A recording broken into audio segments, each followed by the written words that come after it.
Namaskar. My name is Akhilesh Mattu and I am a fourth year student of Asheville Vedic Astrology apprenticeship program. Today, I am going to speak about moon, its lunar cycles and implication of its lunar cycles on human beings and on the earth itself. As you can see on this image right now, this is a satellite image of the moon. Through the satellite image of any cutting edge technology driven telescope, we can see all the physical properties of the moon.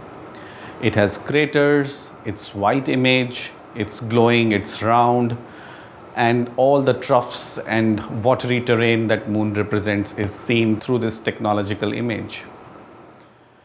But astrology takes a different view to the understanding of any celestial object. And that view is more internal than only at the physical level. This is the image of Chandradev. As you can see, this is the embodiment of the moon that you just saw on the satellite image. In Vedic astrology, we try to embodify all the planets and its properties into a human or a human form. And those forms, they become celestial human forms which we call deities. And Chandradeva is one such deity. He is also known as Soma. Soma means nectar.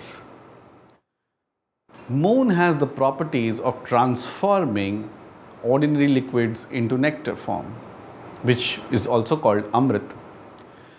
It is also the Nakshatrapati because he is the ruler of all the nakshatras, Aushadhipati because he rules all the herbs on this planet.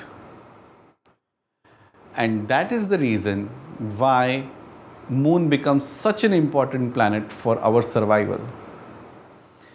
Not only moon is such an important planet for our survival, it is intriguing. It is intriguing because of its presence and absence, as we are going to understand in this video as we go on. Sometimes it appears, sometimes it disappears, and that also is happening in a particular sequence and cycle, which we call lunar cycles. To go in depth into these lunar cycles is extremely important subject that often is undermined in the study of astrology. The reason is that because of moon, your life can be either successful or go horribly wrong. The power that moon exudes in your chart helps you to become or lead your life in a way which is sound, joyful, full of happiness, and most importantly, sukha. Lot of joy. That is why moon becomes such an important planet to study and understand in all its colors and forms. Let's see what Maharshi Parashara has to say about the moon. In Brihat Parashara Hora Shastra, Maharshi Parashara defines moon as abounding in vata and kapha and filled with knowing is the moon of round body, auspiciously eyed, of sweet speech, fluctuating and lovesick. We have to understand each and every word that Maharshi Parashara is saying is of great importance. And it helps us understanding moon in a better and better manner. Let's decode the entire definition of moon as given in Brihat Parashara Hora Shastra. When we say that a planet is abounding or full of vata, we have to understand that vata consists of two elements, air and space. And when a planet has abundance of air and space in it, then it will create certain strengths and weaknesses. So what shall be those strengths? The strengths are given. It is going to be a quick learner. Let's assume a person who has a very strong and powerful moon. Obviously, he is going to have a quick learning ability. The grasping power is going to be sharp. His mind will be alert. He will be able to absorb more information than any other person. And when we say that a person will become successful only because of the power of the moon, or he will lose all success because of the negation of the moon, is hidden in this definition itself. The quick learning abilities for any kind of craft, any kind of trade, any kind of art is extremely necessary so as to become a successful person in this world. Similarly, moon will make a person highly creative. All the creative arts that we see, whether it is films, music, TV, radio, wherever you have to express, sing, or present yourself as an artisan, are governed by moon. How well you will be adept in learning music, how well you will be able to present music is also dependent on moon. When all such abilities are required, and then thus it becomes extremely important that moon is strong in your chart. That is why we have to understand it better and better. Moon is a multitasker. All the entrepreneurial abilities that we are seeking right now in everybody, in every job, multitasking becomes extremely important. And that multitasking is a benefit that is given by moon, is a boon that is given by moon to people. Moon is kind-hearted. Moon can nurture. Moon can take care. Moon can bring forth the abilities of nourishment and mothering to people, and can make people refreshed, feel refreshed like water. And it is flexible and it is not rigid. It doesn't have any very static, hard driven views. It is willing to adapt to the new situation. It makes human life possible because of the adaptability that it gives to human beings. Such important qualities moon embeds, and thus it becomes, again I would repeat, it becomes extremely important in any kind of profession, business, or whatsoever undertaking you have, to have a strong, powerful moon in your chart. But is this all that is to moon? Obviously, when you have Vata and Kapha, there will be the negative side to it, the negative polarity, and obviously moon can make you anxious, worrisome. You will not be able to control your mood sometimes if it is not doing so well, and you can become ultra sensitive to even small things, which may not be very well for your productivity. So you have to know how to manage your moon as well. Let's see the other element, the Kapha. Maharshi Parashara also says that moon is abounding in Kapha, and Kapha includes the elements of earth and water. Now here it becomes very interesting to note that out of 5 elements, 4 are present in the moon: air, space, earth and water. And it doesn't come to my surprise that Maharshi Parashara calls it the all-knowing, that it knows all, because except fire, all 4 elements are present there. So when you have abounding Kapha, the strengths become empathetic. Empathy is seen as a great virtue nowadays in any profession, in any trade. Without strong moon, empathy is not possible. Your trust factor, how much you will trust the other person, depends on how powerful your moon is. Whether you will be able to care for your partner, friends, people around you, your parents, etc., again depends upon the nurturing qualities of moon that you have. Whether you will be able to develop patience, calmness, wisdom, happiness and romance is also dependent on the moon. Your relationships, how romantic you will be, how much love you can share with people unconditionally, is all moon. And on the flip side, if this moon is not functioning well and Kapha is not balanced in the body, then obviously it will have slow metabolism. Your digestive system will not work properly. You will have sluggishness, you will feel lazy, you will oversleep or undersleep, and you might have breathing issues. It might cause asthma as well. So From just one statement of Maharshi Parashara, we can gain so much understanding about the moon. Let's see what he says further. He says, moon is filled with all kinds of knowing and is of round shape. You can see the round shape of the stone of the moon. This is an opal, which is exactly like the shape of the moon. What do we mean when Rishi Parashara says all knowing? As we see that the four elements are already present in the moon, which is air, space, water and earth. But where they are coming from?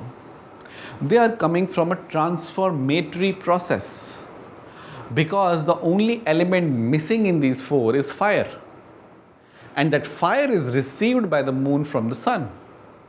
So moon rules change and transformatory things. Moon has the ability to transform an individual. Moon has the ability to make all kinds of imagination possible, which a man usually may not even think of. And this ability to transform moon makes another very solid statement that why moon should be good in your chart. And in certain cultures, obviously revering of the mother, revering of the cows, and everything and anything that is related to moon is considered sacred.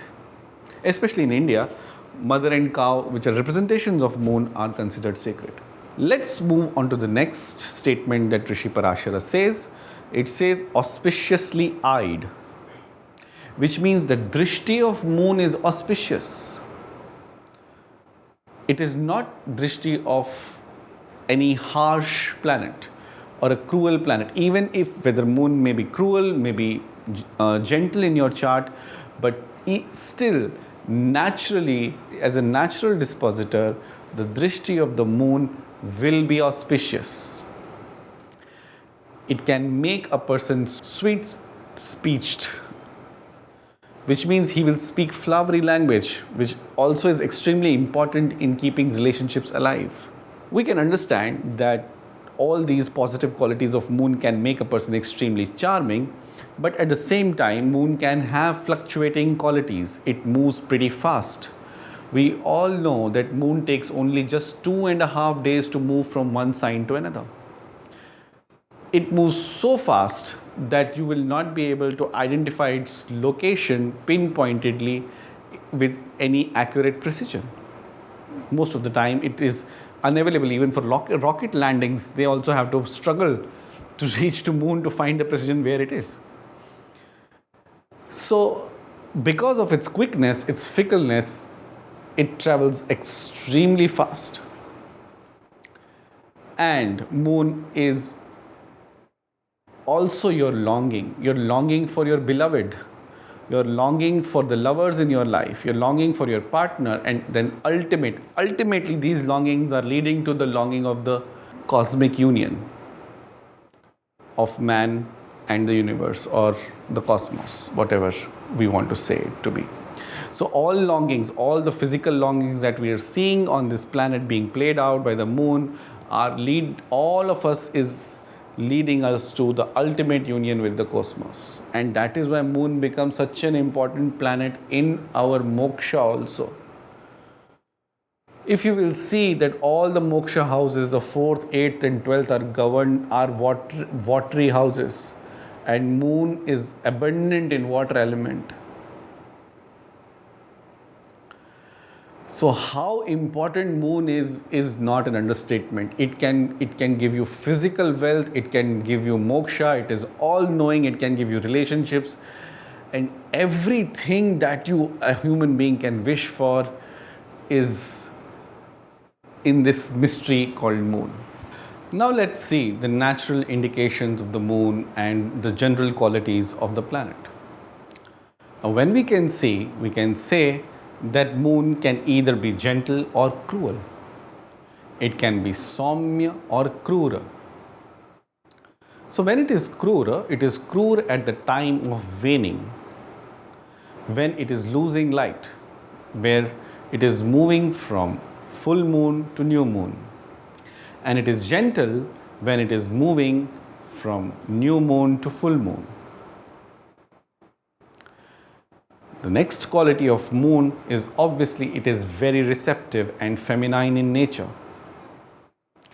It wants inner fulfillment. It will receive all the energy. So capacity of human being to receive depends on the quality of moon that he has in his chart. There may be many people who will say that I do not have this, I do not have that. It simply means that the receptive quality of moon is not functioning in that particular human being.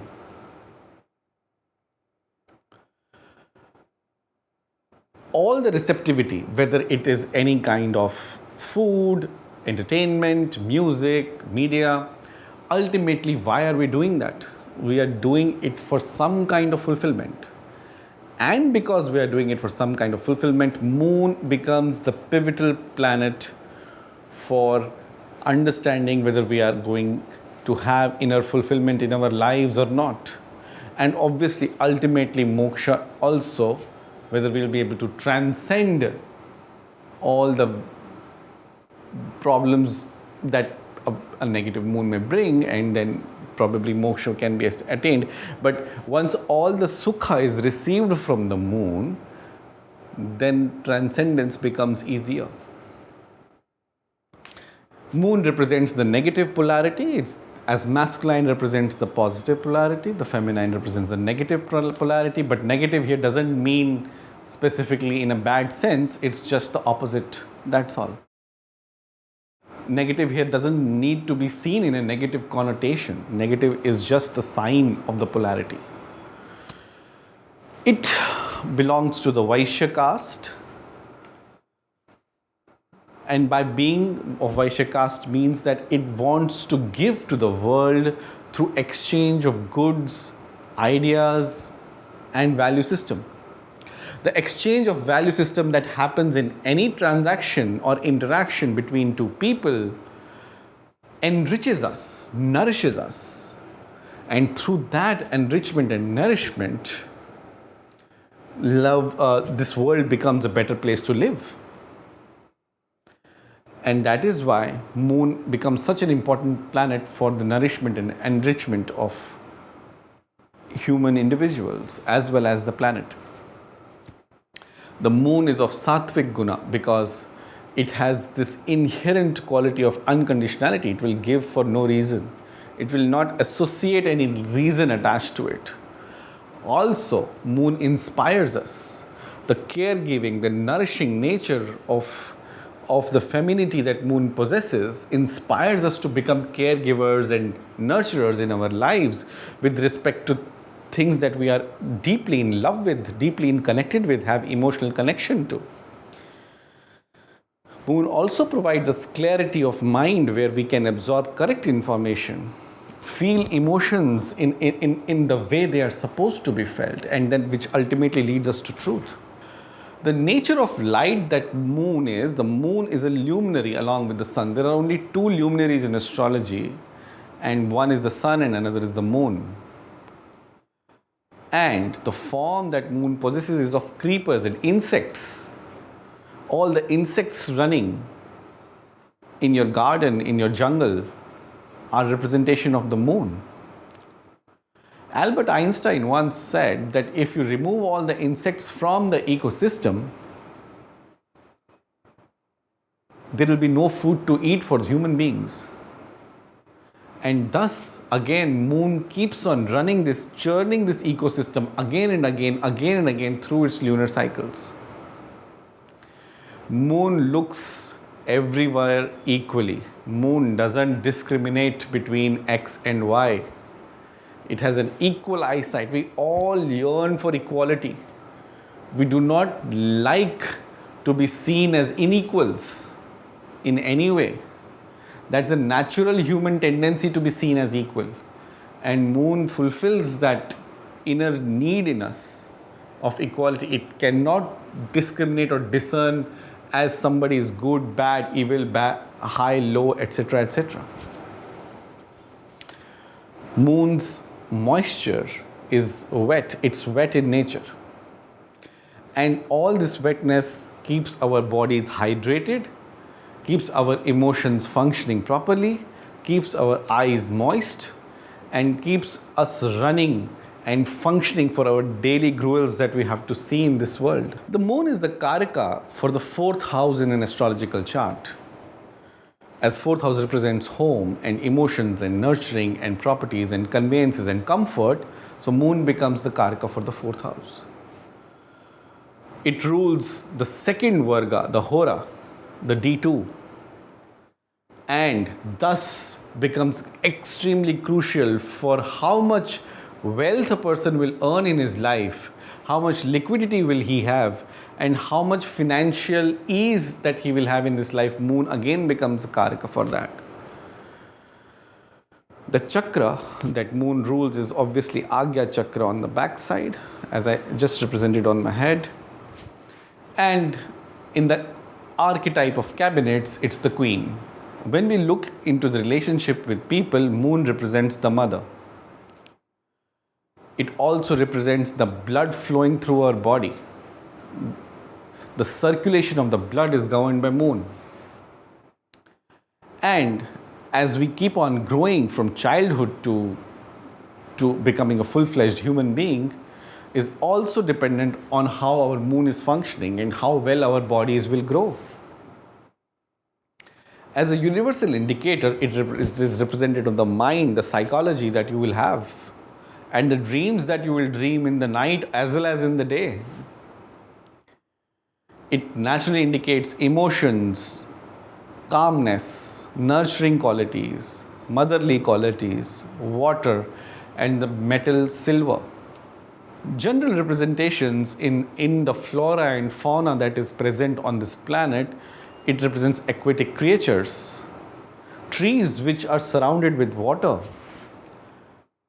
agriculture produce that requires a lot of water like rice, watery places, and how powerfully a person feels when he is at home. The places that you have to look for finding the strength of the moon is the fourth house and the fourth house from the moon. It is exalted in the sign of Taurus at 3 degrees. It is debilitated in the sign of Scorpio at 3 degrees. And its Mool Trikona sign is again Taurus from 3 degrees to 20 degrees. Moon becomes combust in the orb of 0 to 12 degrees when it comes near the sun. And the stone of moon is opal. The metal silver.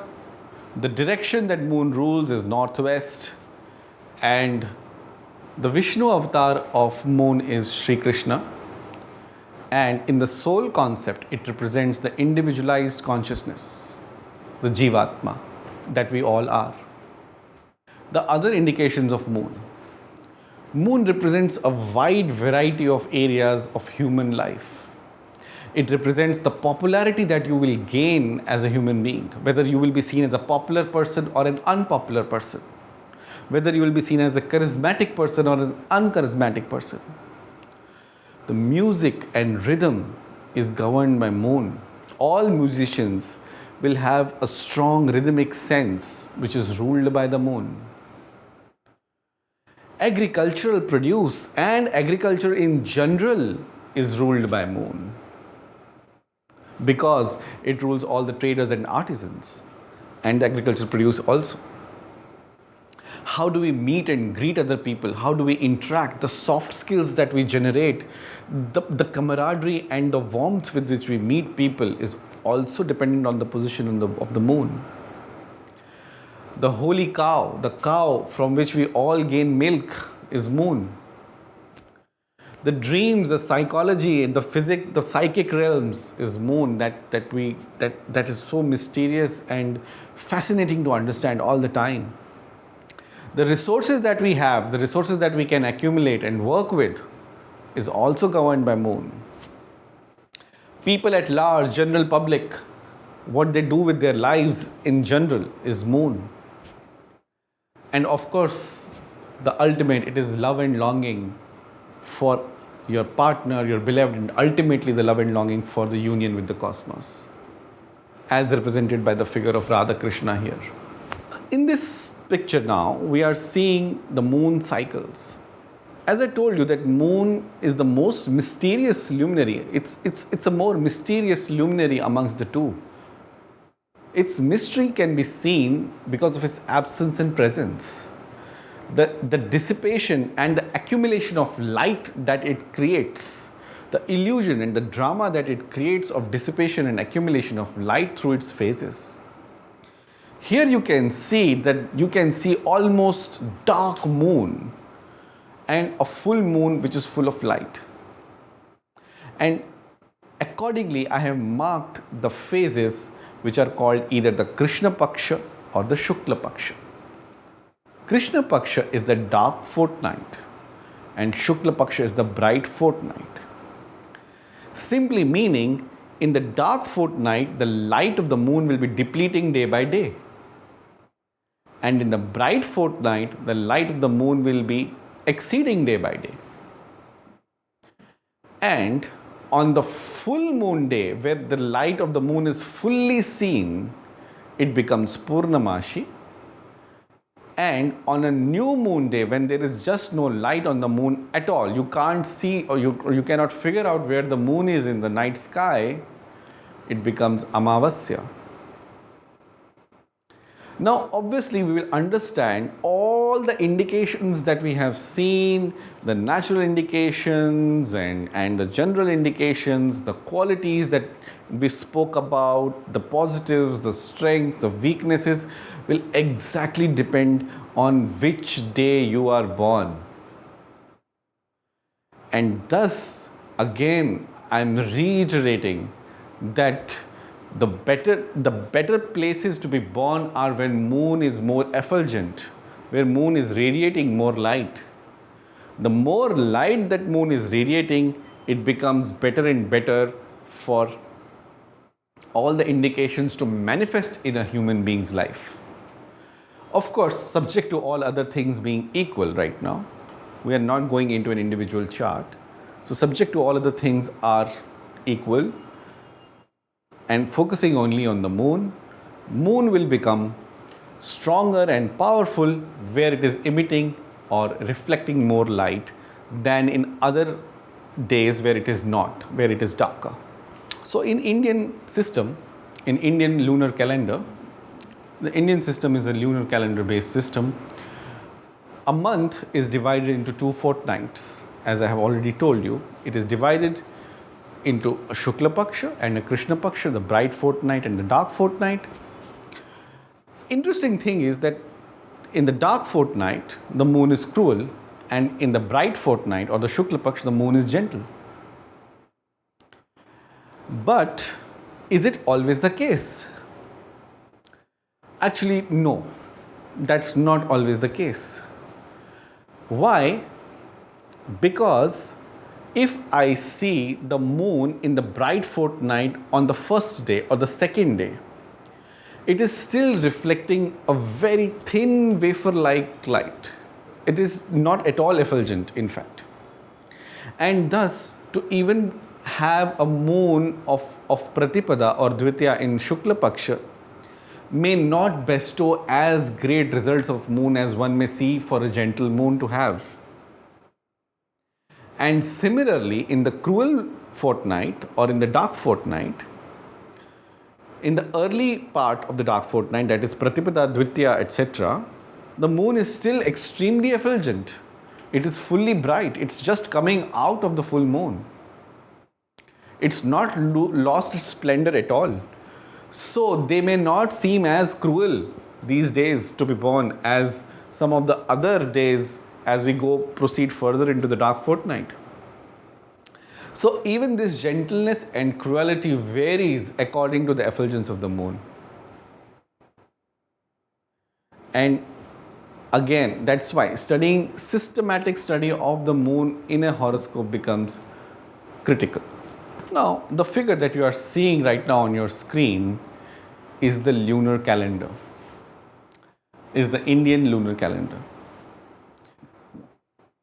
And we are seeing all the days marked from the 1st to 15th of the dark fortnight or the bright fortnight, and from the 1st to 15th of the dark fortnight. every day has been given a particular name. These names have come directly from the count as we count numbers in Sanskrit. Now let me just give you the view of the name.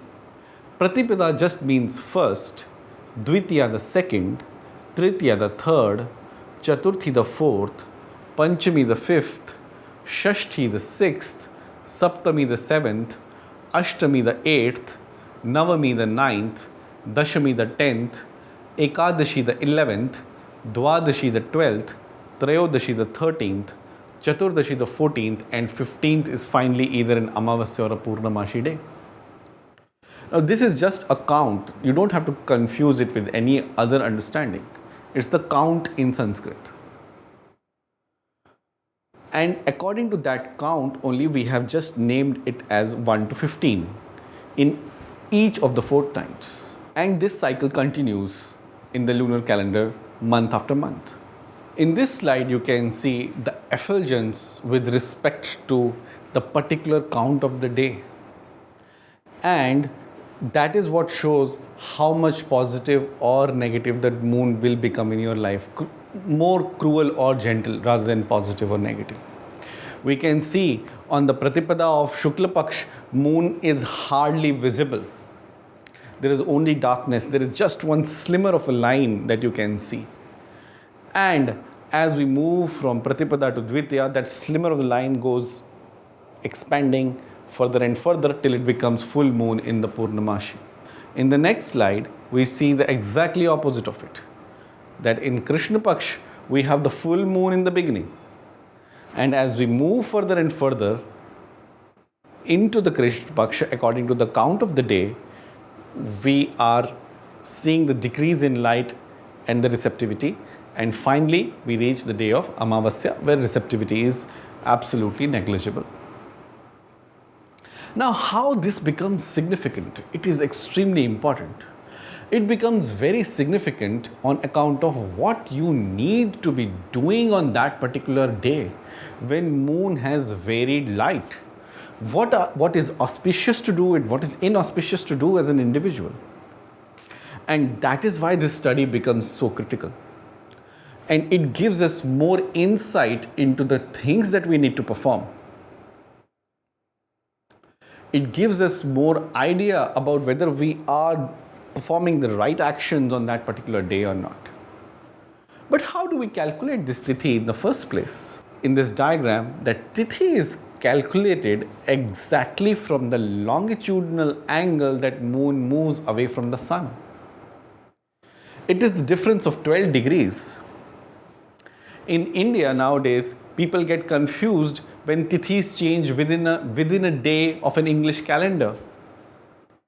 Because you can have an Ashtami and a Navami on the same day. And people get confused because they do not know the lunar calendar. They get confused at how 2 days are occurring on one day at the same time. But when you understand this calculation, where you have a 12 degree, exact after 12 degrees, the tithi will change of the 12 degree deviation of the longitudinal angle, then this confusion becomes absolutely easy to understand. And this is what we call a tithi. Now, how do we understand that what is to be done? What is the right action to perform on a tithi where the moon has a particular quality of light being emitted on the earth? Is it generalistic or individualistic? Right now I will be speaking only in generalistic terms. And in this whole video, it will be a generalistic video for everybody so that everybody can benefit out of it. But obviously, if we see individual horoscopes, it may have some tweaks, but the basic idea will remain the same.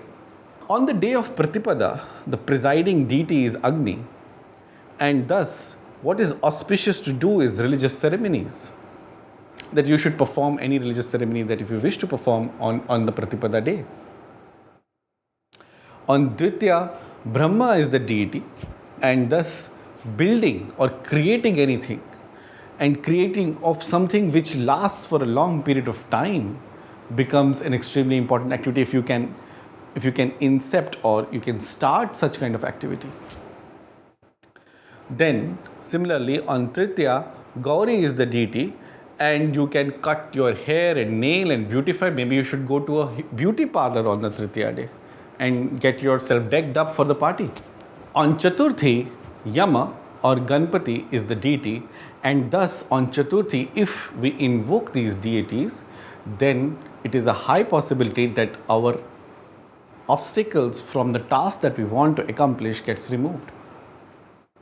On Panchami, we need to offer to Nagas or serpents who are ruling deity of these of the Panchami and thus administering medicine. If we need to go and get a COVID vaccine, probably go on a Panchami day to get the COVID-19 vaccine. And purging of poisons, removal of poisons, negativity, toxicity inside you. Maybe you can visit a psychologist also on a Panchami day and can undergo surgery also on such a day. Shashti. On a Shashti day, Kartikeya is the presiding deity of the day, and thus meeting new friends, festivities and enjoyment becomes the ruling part of life. On the 7th lunar day is ruled by Surya, and thus beginning journeys, buying conveyances, doing deals with other people, and making things of movable nature becomes extremely important. On an Ashtami day, where Rudra rules this day, it is good for indulging into fights and wars and bringing our own defenses and fortifications and fortifying and protecting what we value the most in our lives. On a Navami, the Ambika rules it, and which is suitable for annihilation of enemies, acts of destruction. So basically it means here, if you want to do creative destruction, you want to destroy certain thing for new to get created, for such kind of things, and for any activity that will lead to violence, but not necessarily violence in a negative sense, but violence to do something, probably when you have to dig a road, that is also violent. When you have to dig a farmland is also violent in order to implant seeds into the earth. So any such kind of activity which is rough and full of rigor can be done on a Navami day. On a Dashami day, it's again day of virtue, dharma, functions, spiritual practices, and other things which makes you mind purified. Ekadashi is known for devotional fasting for the Supreme Lord Vishnu, and which is very favorable if everybody wants to invoke the benefits of living in this world and getting all that you want. Dwadashi, again, an Aditya rules it, and it is good for religious ceremonies, the lighting of the sacred fire, and performance of one's duties. So anything that is required to be done on that day has to be done without thinking whether it has any meaning, because it requires sacrifice. So sacrifice basically means that you're sacrificing your self-interest and pleasures in favor of doing something larger. So if you are going out for a grand purpose, just go on a Dwadashi day to go and accomplish a grand purpose in your life. On Trayodashi day, Kamadeva is good for forming friendships and pleasures. Again, on Trayodashi day, you can have a party and you can have a ball of a time. Kali rules Chaturdashi, and thus again calling of spiritual spirits and understanding the elemental cosmos becomes extremely important. On Amavasya day, abstinence and performance of austerities becomes important, and on Purnamashi, you can make merry again with friends, family, etc. And thus, this can be done and repeated in both the fortnights, the dark fortnight as well as the bright fortnight. In other slides, now as we go on, we are going to bring the feminine aspect of the moon into this concept of the dark and the bright fortnight. So as we saw, each of the day count from Pratipada to Purnamashi and Amavasya was connected to a deity. Similarly, we have the feminine connection of all the 15 days connected to the feminine Nitya Devis, each Nitya Devi has its own significance in a human life. And if according to the date or the tithi, we can assume that kind of quality or guna in us, this can give us real great benefits of a spiritual as well as a material life to be lived together as a complete human. As we can see, the Pratipada, the kala of the day, the value, the kala that you assume on that day has to be of Amrita, of nectar. On a Dvitiya, you can have a group study or a group collection or collection of people together and work with them. On a Tritiya, the energy or the fire residing inside the food, the grains to prepare meals and have a feast on that day. On Chaturthi, it has to be a day of inner satisfaction. Panchami is for the support, which means that if you have to give support to someone or receive support, you should be open to the receptivity of the support and as well as giving support to people for accomplishing tasks. On Shashti, you have to immerse yourself in some kind of practice or the other, whether it is a spiritual practice or a practice for a material gain, but whole immersion without any distinction between you and what the other is has to be done on a Shashti. Saptami is going to teach us patience and the value that we hold of Sanyama, that how do we wait for things to happen. And on Ashtami, again, because of that rigor that Ashtami creates, it will lead to the sweet nectar. The Navami represents the moonshine. On the Dashmi day, the moon is radiating and thus it becomes highly radiant, and the rays of it, which is called a radiant moon. And on Ekadashi, again, the moonlight becomes very spiritual, and that's why you have to fast on that day and focus on your spiritual austerities. Dwadashi brings abundance, and Trayodashi is full of kindness, grace and love. Chaturdashi is ornamental, and finally on the Purnamashi day, it's the fullness of the moon, which consists of all the above 14 kalas, and it's the culmination of all the kalas. All the 16 kalas are culminated, 15 kalas are culminated on the Purnamashi day, and which becomes full moon. Only Sri Krishna as an avatar is supposed to have all 16 kalas manifested inside him, according to the Indian pantheon. But what is the importance of Nitya Devis as per the Tithis? Of course, the Nitya Devis are again defining the Shukla Paksha and the Krishna Paksha as the dark fortnight and the bright fortnight of the day, of the month. And on Purnamashi, as I have already said, that all 15 kalas and 16 kalas culminate together to become the whole, the fullness of the moon as a complete human, complete being, a complete cosmic being. There is a special mention of the day of Ashtami, because on the day of Ashtami, the moon actually does not have any change of effulgence on a Shukla Paksha fortnight, neither on a Krishna Paksha fortnight. The position, the radiance of the moon is exactly the same on the Ashtami day. And just because it is the same on the Ashtami day, the Ashtami Nitya Devi is called the crowned one. The crowned one, she is wearing the crown like the fullness of the moon, like the full moon is wearing a crown.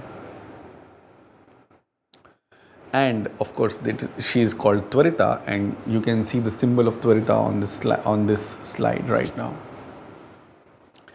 How do we calculate all these things? It does not involve many complex calculations, but how this whole system of moon is affecting my internal system is something which is mind-boggling if we go into that.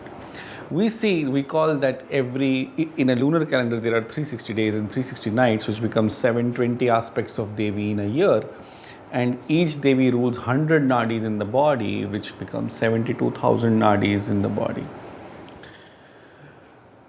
So the full moon of the circle also represents 21,600 breaths a human being is going to take in a full day and night.